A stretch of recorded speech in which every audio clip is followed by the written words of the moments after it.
Qualification ഉണ്ട് plus എക്സ്പീരിയൻസും ഉണ്ട് ഒരു കാൻഡിഡേറ്റിന്. വേറൊരു കാൻഡിഡേറ്റിന് എക്സ്പീരിയൻസ് മാത്രമേ ഉള്ളൂ. ക്വാളിഫിക്കേഷൻ വൈസ് അയാൾ കുറച്ച് കുറവാണ് അയാളുടെ ക്വാളിഫിക്കേഷൻ. എന്തായാലും കമ്പനീസ് ചൂസ് ചെയ്യുക ക്വാളിഫിക്കേഷൻ പ്ലസ് എക്സ്പീരിയൻസ് ഉള്ള ഒരാളെ മാത്രമാണ്. അപ്പോൾ എന്തുകൊണ്ടും നല്ലൊരു പോസ്റ്റിലേക്ക് എത്താൻ പറ്റിയ ഒരു ക്വാളിറ്റി കോഴ്സിനുണ്ട്. അതിനോട് ഓൾറെഡി എക്സ്പീരിയൻസും കൂടി ഉള്ള ആളാണെങ്കിൽ വേറെ ആർട്ടിക്കൽഷിപ്പ്, ഇന്റേൺഷിപ്പ്, ട്രെയിനിങ് എന്ന് പറഞ്ഞിട്ട് വേറെ ഇറങ്ങി നടക്കേണ്ട ആവശ്യമില്ല.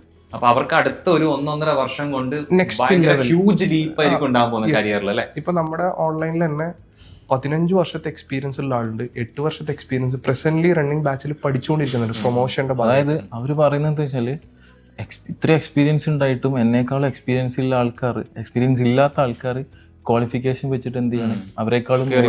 ഇത് സത്യം പറഞ്ഞാൽ കമ്പനീന്റെ ഒരു സൈക്കോളജിക്കൽ ഗെയിമാണ്. ക്വാളിഫിക്കേഷൻ ഇല്ല എന്ന് പറഞ്ഞിട്ട് അവരുടെ സാലറി ഇടിക്കുക, കോസ്റ്റ് കുറക്കുക. നമുക്കത് എന്ത് ചെയ്യാം, ആ ഒരു ഡ്രാമ ഒഴിവാക്കാൻ പറ്റും ഇതിലൂടെ. മനസ്സിലായി.